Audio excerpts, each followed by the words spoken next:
हाँ भाई, class 9th या फिर क्लास 10th के स्टूडेंट हो ना और हाफ ईयरली एग्जाम पास आ चुके हैं, अब डर लग रहा है कि हाफ ईयरली के अंदर कैसे 95% ला पाएंगे, क्योंकि बहुत सारी प्रॉब्लम्स को फेस कर रहे होंगे। कैसी प्रॉब्लम्स?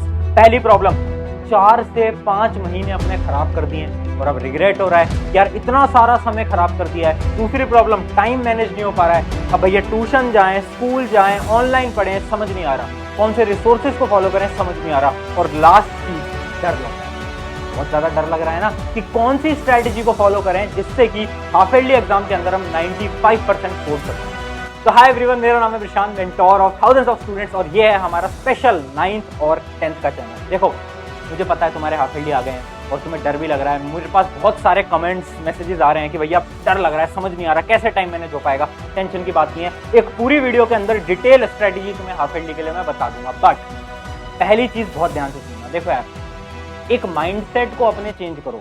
तुम्हें डर इसलिए लग रहा है क्योंकि तुम्हें ऐसा लग रहा है कि यार मैंने तो अपने 4 से 5 महीने खराब कर दिए। हाँ, मैं मानता हूं यार, मैं मानता हूं तूने अपने 4 से 5 महीने खराब करे, बट मैं तुझे एक रियलिटी बताता हूं। रियलिटी ये है कि तेरे जैसे लाखों ऐसे बच्चे हैं जो कि अभी क्लास 9th और क्लास 10th के अंदर है, जिन्होंने अपनी 4 से 5 महीने खराब कर दिए हैं ऑलरेडी। उन्होंने कुछ भी नहीं पढ़ा है। तो अकेला नहीं है, तो अकेला नहीं है। तो सबसे पहले तो डरे मत। ये डर है ना, जो इस डर को निकाल, और अब जो स्ट्रेटेजी बता रहा हूं उसको फॉलो कर। कुछ स्टेप्स बता रहा हूं, उन स्टेप्स को फॉलो करना, 95% आराम से आएगी। बट उससे पहले इस वीडियो को पॉज करके कमेंट में लिख देना कि तुम्हारे हाफ ईयरली एग्जाम कब से स्टार्ट होने वाले हैं। अभी से स्टार्ट होने वाले हैं, अगस्त में, सितंबर में, डेट के साथ जरूर। अभी इस वीडियो को पॉज करके पहले तो अपनी हाफ ईयरली एग्जाम की डेट लिख दो। चलो अब स्टार्ट करते हैं विद स्ट्रेटेजी। तो स्टेप नंबर 1 है राइट डाउन चैप्टर्स लेफ्ट। देखो यार, सबसे पहले तुम्हें ना तुम्हारे कौन कौन से चैप्टर बच रहे हैं ना वो लिखने पड़ेंगे हर एक सब्जेक्ट के लिए। जैसे इमेजिन करते हैं साइंस है, अब साइंस के अंदर इमेजिन करो तुम्हारे स्कूल के अंदर 6 चैप्टर आ रहे हैं, तो उन 6 चैप्टर में से 2 चैप्टर तो तुमने पढ़े हुए हैं, बट 4 चैप्टर तुम्हारे बचे हुए हैं। तो तुम्हें क्या करना है, सबसे पहले लिस्ट बना दो, पूरी की पूरी एक लिस्ट लिख दो कि यार ठीक है, मेरा केमिकल रिएक्शन बच रहा है, मेरा एसिड बेस बच रहा है, मेरा ये वाला चैप्टर बच रहा है, ऐसे पूरा लिख दो। Step number 1। स्टेप नंबर 2 क्या है? Right how many days left. कितने दिन बचे हैं कैलकुलेट कर लो। जैसे इमेजिन करते हैं एवरेज एक स्टूडेंट है जिसके एग्जाम आने वाले हैं 15 दिन में, हम यहां पर लिख देते हैं 15 डेज। ठीक है, ये जस्ट एक मैं एग्जांपल ले रहा हूं। शायद तुम्हारे एग्जाम 5 दिन में स्टार्ट हो रहे हो, शायद तुम्हारे एग्जाम 30 दिन में स्टार्ट होने वाले हो, शायद तुम्हारे एग्जाम अभी 40-50 दिन बाद हो, फर्क नहीं पड़ता। मैं एक एवरेज लेके चल रहा हूं 15 दिन। ठीक है, ये 2 चीजें सबसे पहले इंपॉर्टेंट है। अब बात करते हैं स्टेप नंबर 2। ध्यान से देखना, अभी हमने क्या करा, हमने देखा हमारे इतने सारे चैप्टर लेफ्ट हैं, हमें पता चला कि हमारे पास 15 दिन है। तो अब मैं क्या करूंगा, अब मैं प्लानर बनाऊंगा। देखो, टाइम टेबल नहीं बनाना, टाइम टेबल बिल्कुल नहीं बनाना। टाइम टेबल क्या होता है? बहुत सारे बच्चे बोलेंगे भैया टाइम टेबल बनाकर दे दो। कैसा टाइम टेबल? कि भैया मैं जो ना डेली 5 से 6 पढ़ूंगा, 10 से 12 पढ़ूंगा, या फिर जो भी टाइम टेबल बनाते हो वो नहीं करना। हमें प्लानर बनाना है। प्लानर क्या होता है? प्लानर होता है कि आपको डेली कौन कौन से चैप्टर्स को पढ़ना है और कंप्लीट करना है। टाइम मत लिखो, ये मत लिखो कि आज मैं 12 से 2 पढ़ूंगा, 2 से 4 पढ़ूंगा, 4 से 6 पढ़ूंगा। ये करना सबसे पहले बंद कर दो। बनाओ क्या? प्लानर। क्या बनाना है? प्लानर।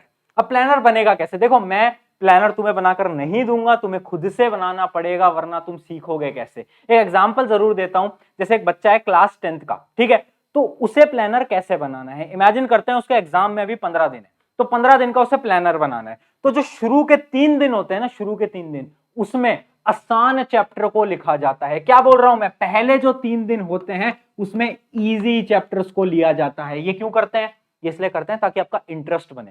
देखो, अभी तक तुमने पूरे साल पढ़ाई नहीं करी, अब अगर तुम अपने दिमाग को कहोगे कि सुन चल 12 घंटे पढ़ते हैं, तो क्या तुम्हारा दिमाग तैयार हो जाएगा? नहीं होगा। तो तुम्हें क्या करना है? सबसे पहले अपने दिमाग को लालच देना है कि यार थोड़ा सा ही पढ़ते हैं, तो शुरू के 3 दिन कम कम पढ़ेंगे। कैसे? एक एग्जांपल दे रहा हूं प्लानर का। जैसे देखो, यहां पर आपको इजीली दिख रहा होगा, डे 1 पे मैंने क्या लिखा है?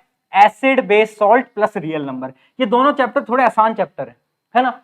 तो मैं क्या टारगेट दे रहा हूं अपने को कि पहले दिन में ये 2 चैप्टर पढ़ूंगा, बस, कोई दिक्कत नहीं। अभी पढ़ना कैसे है वो भी बताऊंगा, टेंशन की बात नहीं है। दूसरे दिन मैंने क्या करा? पावर शेयरिंग और पॉलिनोमियल्स, ये भी आसान चैप्टर है। और तीसरे दिन मैं केवल एक चैप्टर करूंगा, जो चैप्टर थोड़ा सा बड़ा है, जो कि है लाइफ प्रोसेसेस।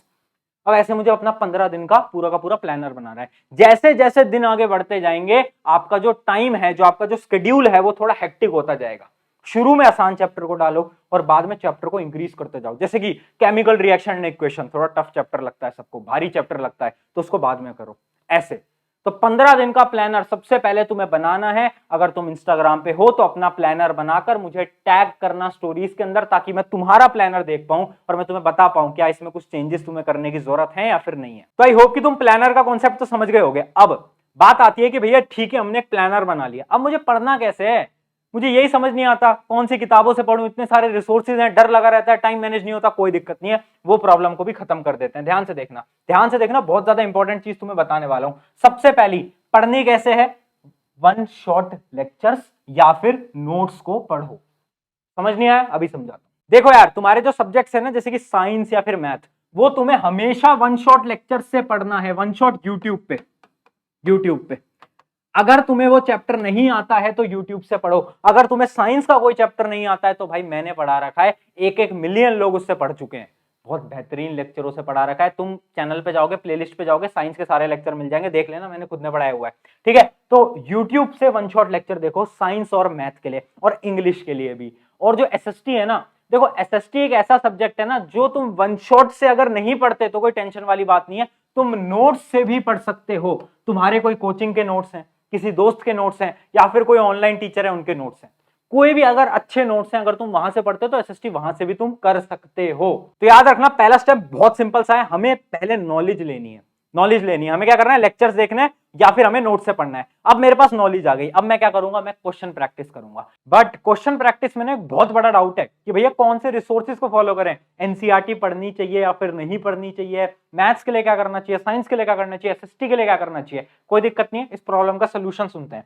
सबसे पहले एनसीईआरटी पढ़नी चाहिए भी, और अगर हाँ तो किस सब्जेक्ट के लिए। तो देखो, 2 सब्जेक्ट्स के लिए हमें एनसीईआरटी पढ़नी चाहिए। सबसे पहले है साइंस और दूसरा है मैथ्स। ये जो 2 सब्जेक्ट्स है ना, इनके लिए एनसीईआरटी पढ़नी होती है। मैथ्स के लिए एनसीईआरटी के सारे क्वेश्चन तुम सॉल्व कर रहे होगे, और जो साइंस है उसके लिए यार देखो, एनसीईआरटी तुम्हें पढ़नी तो होती है, बट अगर तुम मेरे लेक्चर से पढ़ रहे हो तो तुम्हें बिल्कुल एनसीईआरटी पढ़ने की कोई जरूरत नहीं पड़ने वाली। मैंने एनसीईआरटी की सारी लाइन तुम्हें लेक्चर में पढ़ा रखी है। बट अगर तुम किसी और टीचर से पढ़ रहे हो तो एनसीईआरटी को स्मार्ट तरीके से पढ़ना होता है, और वो जो स्मार्ट तरीका होता है उसको मैं बोलता हूं WWH स्ट्रैटेजी। इसके ऊपर एक पूरी वीडियो बना रखी है, लिंक भी दे दूंगा डिस्क्रिप्शन में, देख लेना कि स्मार्ट स्ट्रैटेजी से कैसे हमें पढ़ना होता है एनसीईआरटी को। अब देखो, एसएसटी के लिए एनसीईआरटी नहीं पढ़नी, क्यों नहीं पढ़नी, समय कहां है, समय नहीं है। 15-20 दिन के अंदर अगर आपके हाफ ईयरली एग्जाम है और अगर आप अभी एनसीईआरटी उठाओगे एसएसटी की, नहीं हो पाएगा, नहीं हो पाएगा दोस्त। तो इस चीज को समझ लेना कि एनसीईआरटी हमें इन 2 सब्जेक्ट्स की उठानी है, बाकी सब्जेक्ट की कोई जरूरत नहीं है, इंग्लिश की कोई जरूरत नहीं है, एसएसटी की कोई जरूरत नहीं है। वो हम जब बोर्ड का समय आएगा तब हम एनसीईआरटी से जरूर पढ़ेंगे, उस टाइम पे स्ट्रेटेजीज थोड़ी डिफरेंट हो जाएंगी, क्लास 9th और क्लास 10th दोनों के लिए। अब ये तो हो गया पहला सवाल।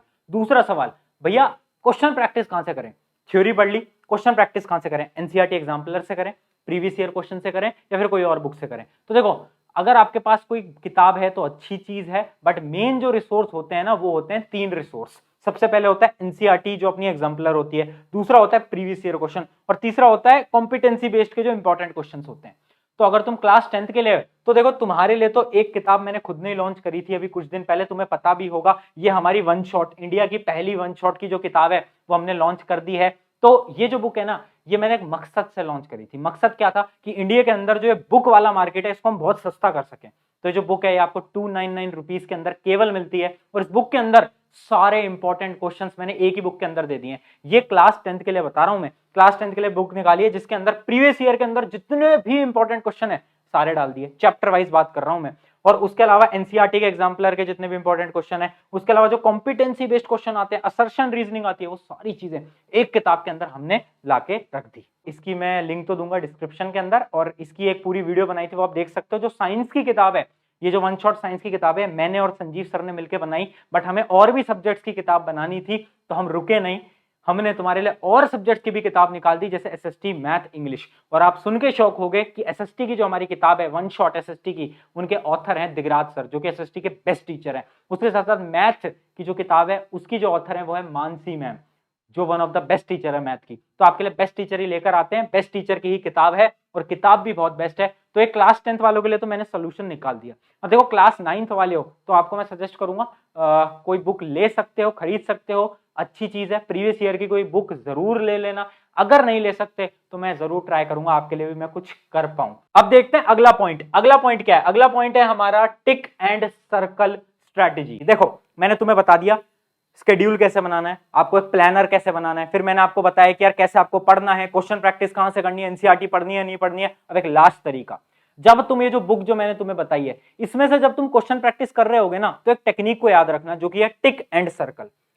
जो क्वेश्चन तुमसे पहली बार में बन जाए उसमें पहली बार में ऐसा टिक लगा देना, ठीक है। और जो क्वेश्चन तुम्हें समझना है और उसका तुम सोल्यूशन देखो और उसके बाद तुम्हें समझ आ पाए तो उस पर एक सर्कल लगा देना।